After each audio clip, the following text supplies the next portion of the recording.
Next up, we have Alabama offensive tackle Alex Leatherwood, who, he's an interesting guy for me because it seemed like coming off last year, a lot of people had him projected to be a top 15, top 20 player selected in this year's draft, right? And then as time has went on, as we've got closer and closer to this draft season, people have began to sour on him more and more. And, I wasn't quite sure why. I was interested to find out and was curious where I would fall on the issue. So hopping right into just his size and measurables, Alabama, they had him listed at 6'6", 312.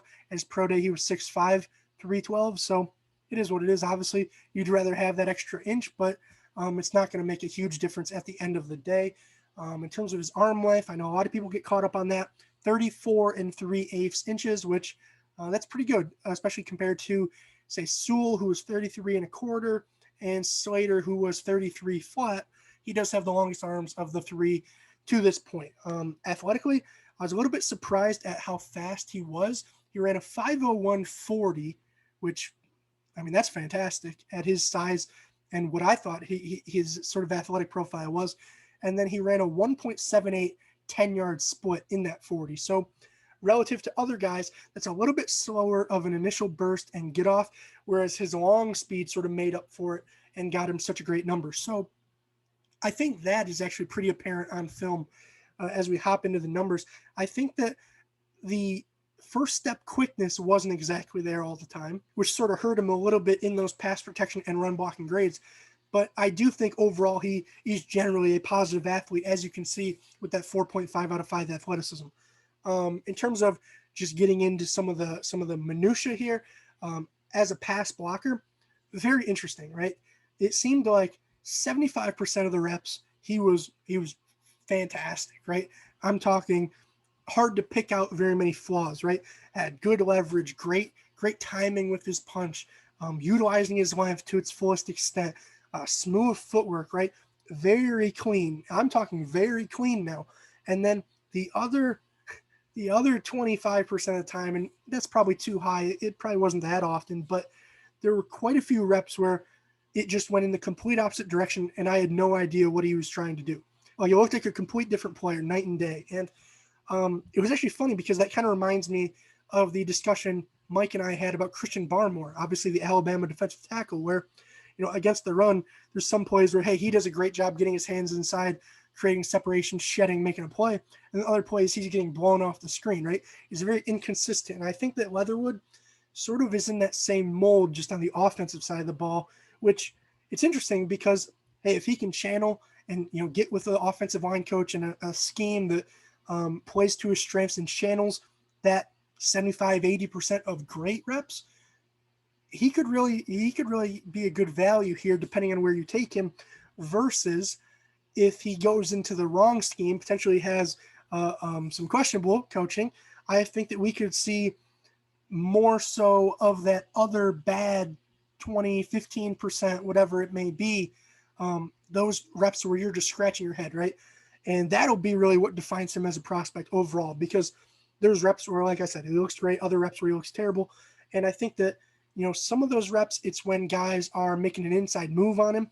I think that a lot of times he is sort of, it's hard to say this without having a visual aid. Obviously, can't do film here, unfortunately. For some reason, YouTube gave me a strike when I tried to do those in my first batch. But regardless, a lot of times when he's going up against speed rushers, trying to visualize this, he knows that he doesn't quite have the quickness to make up for if that guy gets a great jump off the ball, right? So he makes up for that by just flying out there, right?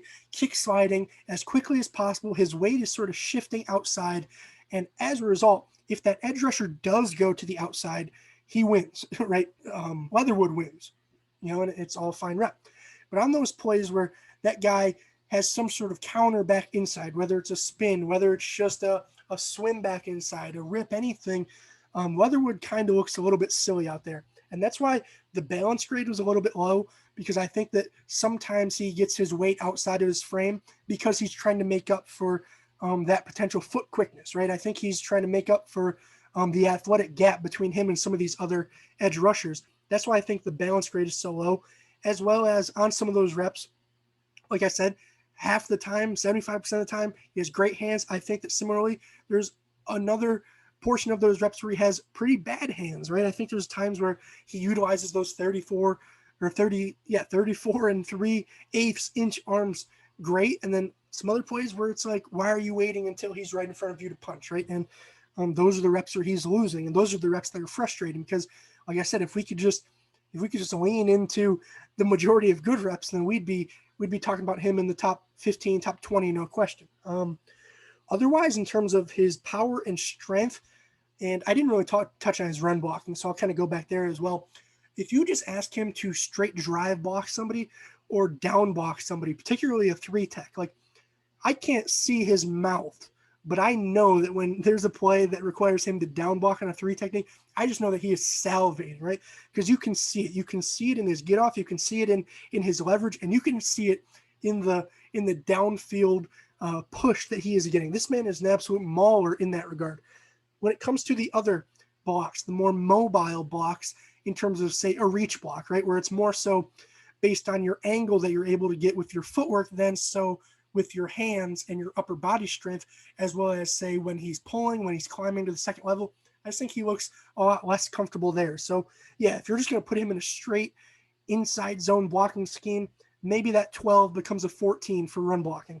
Maybe that power and strength becomes a 9.5, right? But there's times where that power and strength isn't enough to compensate for what he's lacking in terms of getting the correct positioning prior to that block, if that makes any sense at all. If it doesn't, I can further explain it in the comment section down below.